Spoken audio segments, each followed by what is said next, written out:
अतीक अहमद के सबसे छोटे बेटे अबान अहमद की सड़क हादसे में मौत हो गई है।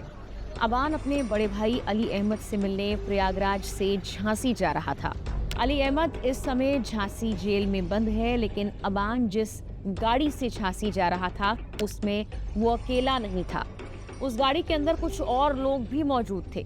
हादसे के बाद अब सबसे ज्यादा सवाल इसी बात को लेकर पूछा जा रहा है कि उस गाड़ी में आखिर कौन कौन था, ये हादसा हुआ कैसे और बाकी लोगों की हालत कैसी है। उन्होंने इस हादसे के बारे में क्या बताया है।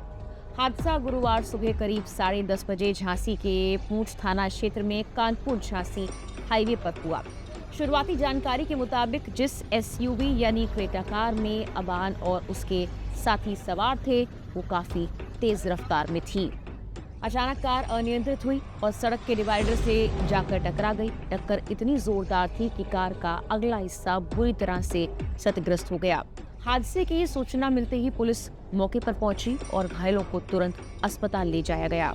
अब इस हादसे को लेकर अहम जानकारी उस शख्स से मिली है जो खुद इस गाड़ी के अंदर मौजूद था और हादसे के बाद घायल हुआ। उसका नाम है मोहम्मद उमर। उमर अबान का दोस्त बताया जा रहा है। क्या नाम आपका? मैं बेंगल मैं कैसे क्या हो गया? डिवाइडर वो तार वाली फिर आ रहे ग्राफ से आगे कुछ नहीं जा रहा। आई से मेरे साथ one high and you ready 1 point house use अब वही थे हम थे ऐसा फारूक भाई थे और सोनू भाई थे और ज़्यादा भाई थे। सर जिस बैलेंस होने दे गाड़ी कटा रही डिवाइडर गर्ल्स खोज के मैं सब पहले जाता फिर सभी लोग घायल हो रहे हैं। उसके बाद हमने आज के रोड पर पड़े हैं। उसके बाद मैंने तो लिए कि चलिए हंगामा कर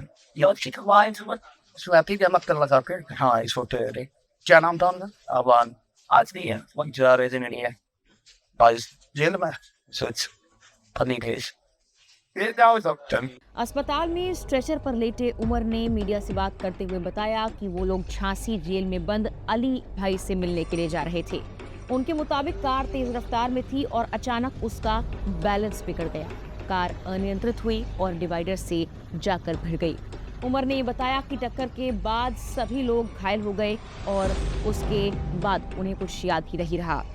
जब उनकी आंख खुली तो उन्होंने खुद को सड़क पर पड़ा हुआ पाया। यानी शुरुआती जांच और घायल उमर के बयान में एक बात सामने आ रही है, कार तेज रफ्तार में थी और अनियंत्रित होने के बाद डिवाइडर से टकराई। झांसी के एसएसपी ने भी ये बताया कि शुरुआती जांच में एसयूवी के तेज रफ्तार में होने की बात सामने आई है। देखिए सुबह करीब 10:30 बजे के आसपास जनपद झांसी के थाना पूंछ क्षेत्र अंतर्गत एक क्रेटा गाड़ी से 5 सवार जो लोग हैं वो आ रहे थे। ये गाड़ी जो है तेज गति से आ रही थी और अनियंत्रित होकर एक बड़ा डिवाइडर को टक्कर मार दी है, जिसके वजह से वहाँ पर उसी मौके पर ही 2 लोग अबान पुत्र अतीक अहमद प्रयागराज एवं सोनू पुत्र रजाक प्रयागराज दोनों की मृत्यु हुई है। बाकी इनके 3 साथी सदस्य उसी गाड़ी में जो थे उनके इलाज मेडिकल कॉलेज में चल रही है। मैंने स्वयं डॉक्टरों से बात किया, तीनों की स्थिति सामान्य है। फिलहाल उन तीनों से भी मैंने बात किया है। ड्राइवर जायद से भी बात किया, उनका कहना है आग की झपक लग गई, उसके वजह से ये घटना हुई है।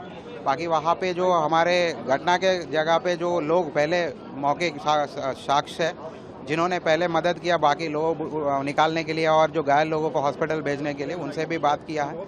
मेनली यही है कि गाड़ी बहुत तेज गति से आ रही थी और अनियंत्रित होकर ये जो है वहाँ के बड़ा डिवाइडर को टक्कर मार दी, उसके वजह से घटना कार्य थी। घायल तीनों सामान्य है, फिर भी कुछ भी चीज़ रूल आउट करने के लिए सीटी स्कैन किया जा रहा है। तीनों बात कर रहे हैं, तीनों से मेरी बात हुई है, सभी सामान्य है और अच्छा उपचार उनका चल रहा है। मतलब अभी फिलहाल सूचना जो है उनको प्रयागराज के परिवारजनों को भेजा गया है। मृत्यु जो है मार्चुरी में भेजा गया है। परिवार जब आएंगे उन्हीं के सामने जो भी विधिवत कार्रवाई होना है वो सब होगा। सारे जो मृतक, एक का 19 साल का अभी जो फिलहाल पूछताछ में पता चला कि एक का करीब 20 साल है और दूसरे का जो है करीब 24 साल है। ये फिलहाल परिवार के से बात करेंगे, प्रॉपर विधिवत होगी, जो भी होगा उन्हें। अब बात करते हैं कि गाड़ी के अंदर आखिर कौन कौन था। घायल मोहम्मद उमर के मुताबिक इस गाड़ी में अबान अहमद, फारूक, सोनू और जैद भी मौजूद थे। यानी अबान के साथ उसके जान पहचान के लोग ही झांसी जा रहे थे। पुलिस की ओर से सामने आई जानकारी के मुताबिक हादसे में अबान और उसके दोस्त सोनू को गंभीर चोटें आई और इलाज के दौरान दोनों की ही मौत हो गई। वहीं कार में सवार 3 और लोग घायल हुए और उनका इलाज झांसी के सरकारी मेडिकल कॉलेज में चल रहा है। घायलों में मोहम्मद उमर और मोहम्मद जैद का नाम सामने आया है। बाकी घायल की पहचान और उसकी स्थिति को लेकर पुलिस की ओर से आगे जानकारी अभी नहीं दी गई है। हादसे के बाद से मौके की कुछ तस्वीरें भी सामने आई, जहां कार का अगला हिस्सा बुरी तरह क्षतिग्रस्त नजर आया। टक्कर की ताकत का अंदाजा इससे ही लगाया जा सकता है कि कार डिवाइडर से टकराने के बाद पूरी तरह से डैमेज हो गई। पुलिस ने मौके पर जाकर पहले घायलों को बाहर निकलवाया और उसके बाद उन्हें अस्पताल भेजा गया। अब पुलिस हादसे के कारणों की जांच में लग गई है। शुरुआती तौर पर तेज रफ्तार और वाहन के अनियंत्रित होने की बात ही सामने आई है। सवाल ये भी कि हादसे के वक्त गाड़ी कौन चला रहा था, किस वजह से उसका नियंत्रण बिगड़ा, इसकी पूरी जानकारी भी जांच के बाद ही सामने आ पाएगी। बता दें कि अबान अपने बड़े भाई अली अहमद से मिलने के लिए झांसी जा रहा था। अली अहमद फिलहाल झांसी के जेल में बंद है। पिछले साल उसे प्रयागराज की नैनी सेंट्रल जेल से ही झांसी जेल शिफ्ट किया गया था। अबान अपने भाई से मिलने के लिए ही जा रहा था, लेकिन जेल पहुंचने से पहले ही हाईवे पर वो इस हादसे का शिकार हो गया।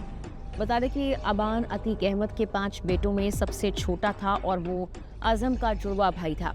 अतीक के 5 बेटों में से उमर और अली फिलहाल अलग अलग जेलों में बंद हैं। वहीं अतीक का एक और बेटा असद अहमद अप्रैल 2023 में झांसी के पास पुलिस मुठभेड़ में मारा गया था।